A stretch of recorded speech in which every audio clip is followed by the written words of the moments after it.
Don't be afraid to get a little funky. Oh! All right, this one starts with giving us a nice black backdrop. Definitely one of the cheapest RGB light bars out there. And I'm gonna go return my wife's shoe before she notices. All right, shot number one. We're gonna be using the LUXCEO RGB light bar. We're gonna connect it to the app, and we're actually gonna use our phone to get a live photo of this computer. I'm gonna create a pulsing effect across the computer. It should look pretty sick. I know it looks pretty sick because I've already tried it. I'm gonna go into the camera on my app itself. I'm gonna go to photo, swipe up, and I'm gonna set the timer to 3 seconds and change the aspect ratio to 16:9 since I want this to actually be a completely vertical photo. We're gonna shutter release, and then we're just gonna wave the light across here. I'm gonna start going on, as soon as the shutter goes. Ready? Tap on the photo, swipe up, and then go to bounce. And it should move back and forth. Like, see, that looks pretty cool. And then from this point, you can just play around with different light settings, at which point you're moving across the laptop. You see how the shadows move across the back, which actually looks pretty cool. All right, this one starts with giving us a nice black backdrop. So this is obviously quite a common effect, but we're gonna have a split toning across us. So we'll have one color over here, another color here. And we're gonna do that as simply as just by, so I've got them both connected to the app. We're gonna have one of them, I don't know which one's which. So we'll have that one as red. No, we're not. We're gonna do pink. And then this one, a teal, like that. And then we'll just go back and forth with a couple of pictures until we get one that works. Just change the position. You can go from the side, you can go from the back, or directly from the front. And you want to get 2 different tones across your face, really, or whatever the subject is. So I'll be about another, I don't know, 30 minutes getting a good photo, but for you, here's what we got. All right, number 3 isn't exactly photography related, but this is a good way to reason with why you should have all this gear. So one of the really good things about this, magnetic, that's one place. If I could hit it, boom arm, done, done.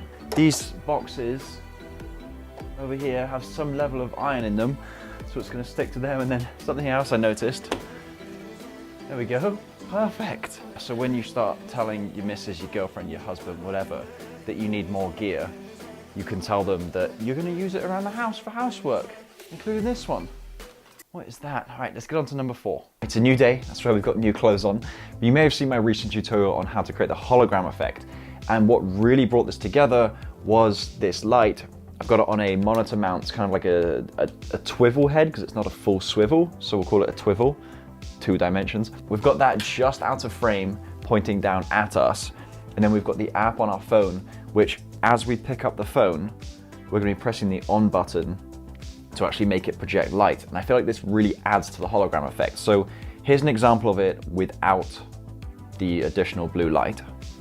And then here is the example with the blue light. Now, one of the considerations I had was, look at my hands here. Look at how the blue light's on my hands. I thought, that's not very good. We don't want that because the projection should be coming at us. But a hologram, you can see it from all angles. So the light should be projecting everywhere. So it should be projecting from the hologram down at your hands and everything. So I thought that would be best to do.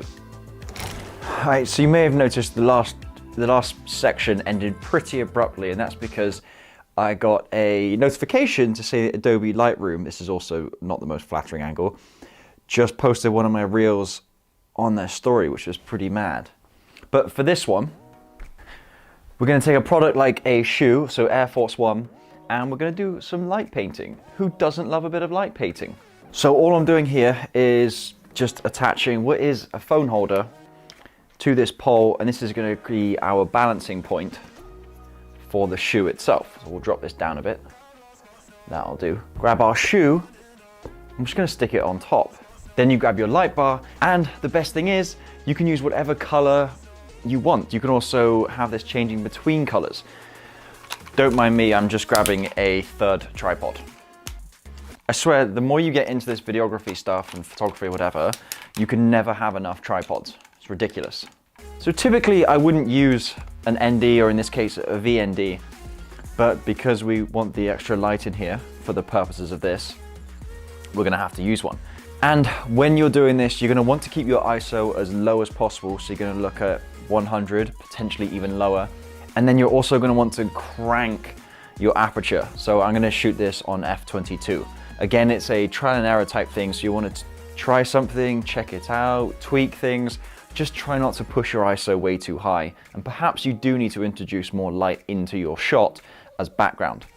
Whenever you're doing this, I'd recommend always going on to self-timer. I'm gonna go for a 2-second timer. And settings currently are shutter speeds 1 second. Then we have f/20, ISO 100. Let's try this out. And then we get a shot with a light beam across it. Beautiful. Don't be afraid to get a little funky. Oh! All right, so I'm also going to attach this light bar to a selfie stick so that I'm not getting my arm in the shot. What is the most difficult part of this shoot, Ollie? Well, to be honest, it's trying to work out how to screw. We've increased to 2.5. Whew. So something to really love about trying this is that there are so many different variations that you can play around with. You can play out with different movement on here. You can deal with the size of this, the brightness, the color, flashing between colors, how long the shutter is open for, so how much light it actually captures. Just know that the options are endless, and if you're into light painting stuff, check out my TikTok. We do a lot of it on there, and the videos do well, so hopefully that means they're pretty good. But here are a couple of bangers from this shoot.